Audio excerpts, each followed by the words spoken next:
Welcome back to the London Project, as you can see, loud and proud. And welcome to this special edition of our series of video interviews for the London Project on the occasion of the 2021 Arabian and African Hospitality Investment Conference Advisory Board reception, or the AHIC-NISA out there at the moment, where we get to rub shoulders with some of the industry leaders, influencers, and also big decision makers. Some amazing projects on the horizon, some amazing projects opening up despite what we've all been through over the last 15 months or so. And so a really interesting time for the industry. Time for us to meet some of those movers and shakers. I've got one alongside me who is not shaking in his boots, I can guarantee you that, but he is certainly going to give us his thoughts. He is the partner of Socius Group. He is David Singleton, a man who knows a thing or two about the industry. Great to see you, David. Good to see you, Tom. Let's start with today as well. The advisory board gets together after what has been an interesting time for the industry. It sure has.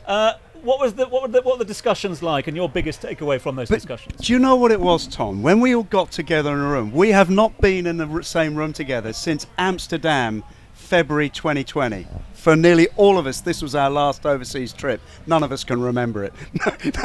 And Good one, then. Yeah, but everybody felt really good together, and we really did and do have absolute issues that we're talking about, and we talk about a period and era of transformation at every level.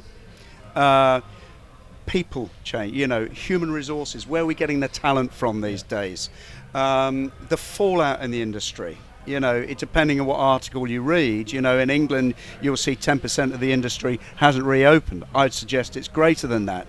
Here you look at the UAE, I would suggest there's negative growth when it comes to the restaurants opening. And but all of us, I think without exception, have taken extraordinary transformational change out of it.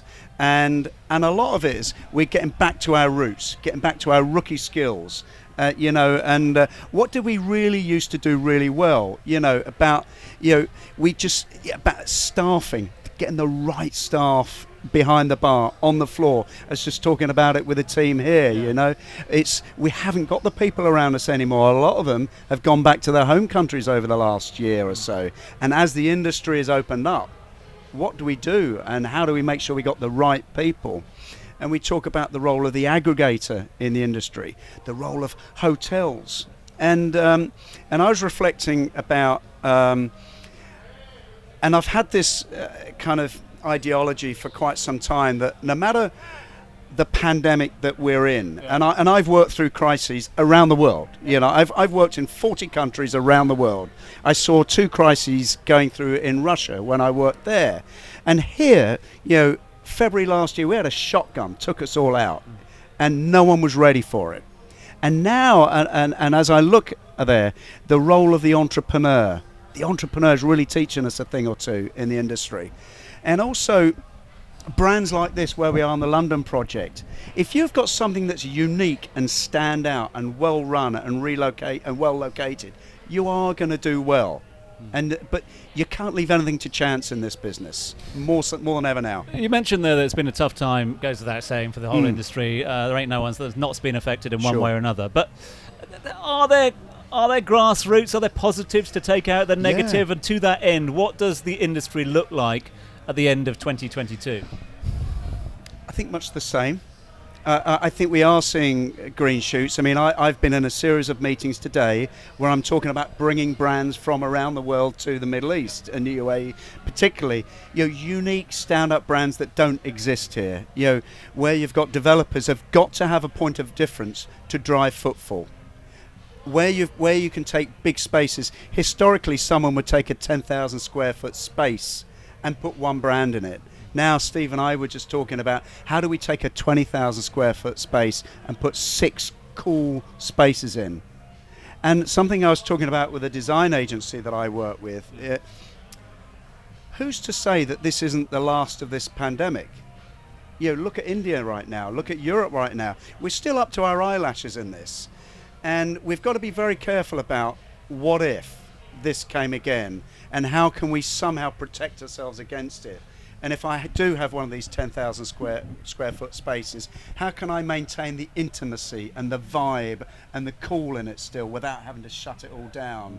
That's what I've been talking about today. Last one from me, and it's about Yeah. the London project, because Yeah. you know the product, you know the brand well, Yes. you know the owners well. Stephen out there entertaining.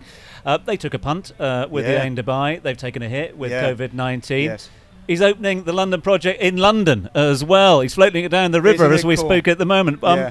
Your take on that, on big decisions during tough times? I love what Steve and Keith do. I really, really love what they do. They are brave and they believe in themselves. And I have this kind of mantra that when people ask me what are my favourite quotes, and I think if you believe in yourself and believe in your brand and believe in your product, then you will win. And I think that's what these guys do. Absolutely good to catch up with you. I'm not going to keep you any longer. I know No, that I've you're got a gin tonic desperate. to get Well, back you to. get if it's still there, you go and grab it, David. No, it's gone. As Good to see always, you all. absolute pleasure to have you. Thanks so much indeed for being Thank with you. us.